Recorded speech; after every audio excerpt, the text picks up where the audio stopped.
What's going on, YouTube? Doing a grid heater delete today. Previous video I was talking about the Cummins Killer bolt. Oh, so this right here attaches, a cable attaches to the top of this, runs down underneath right there and goes all the way over to your grid heater. Well, that bolt right there, mine's not loose, has no play in it. Truck has 141,000 miles on it, so far I've been lucky, but I wanted to go ahead and get rid of it. That's the bolt that they were talking about that ends up coming off and dropping down and going into the cylinder number 6 and destroying your motor. But went ahead and took it off. There's the new plate that I'm putting on that has no grid heater in it at all. I mean, you can see the outline where the gasket sits down and all the soot all around. You got that, all this extra area over here that's not getting, the air pushed through. That's more or less blocking the flow of the air compared to the non.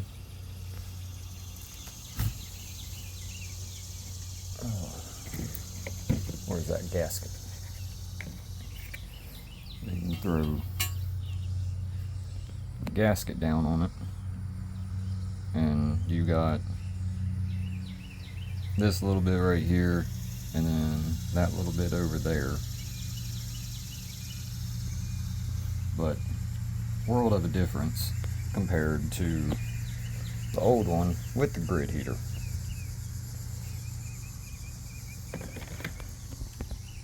But with the style that I got, right here is where your sensor, air sensor, went into. And then on this one, it's attached over here instead of up here.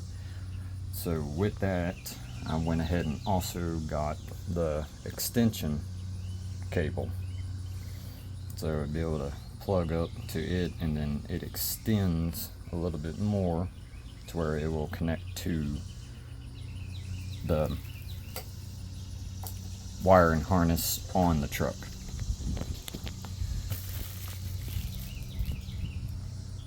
And there's the common rail that you had to take off, and then got all 6 of my injector lines off as well.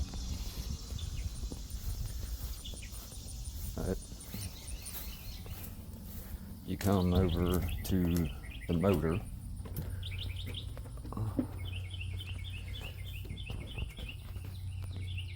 I need to do a little bit more cleaning, but got the gasket down. That needs to go up underneath, and then I'm gonna go grab the shop vac and go ahead and kind of suck some more of, I'm just going to say debris, probably bugs and just road grime that has fell. But need to put everything back on, tighten everything back down. Got all the wiring harness, need to connect back the fuel line. So you got your CP3, you got your CP3 down here, and then you got this line that runs back up to the common rail, and then you have this line that's your return line from the common rail. Got to get all of that hooked back up and get all the injector lines all the way back. to number 6 back there. And then get the intake horn back on. But yeah, just wanted to show the Cummins killer bolt that I was talking about in the previous video when I was just checking to see if it was loose or not. But not going to have to worry about that anymore after this grid heater delete. But I'm going to go ahead and start getting everything back together. Okay, so I got the plate back on. Got the common rail back on.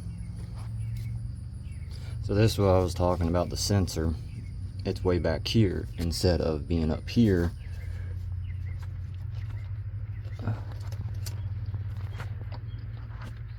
If I can find it.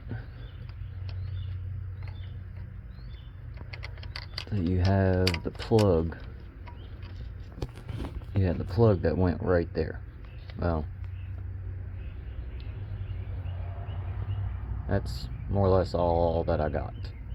I mean, I'm pretty sure I can wiggle the harness around to be able to get it, but then I'm afraid that I'm be stretching the wiring and don't want to do that. So that's why I went ahead and got that extra wiring harness kit to go along with that. And then right here, the return line that I was talking about. So you got a banjo bolt, and then you got the 2 washers that need to go in between. Then make sure that you get them in there or you're going to be leaking. And then here's your supply line from the CP3. Got it hooked back up to the common rail. And like I was saying, it was running down to the CP3. But need to get the injector lines back on and the intake horn and start hooking up all the harness, wiring harness. And just also, while you're back there,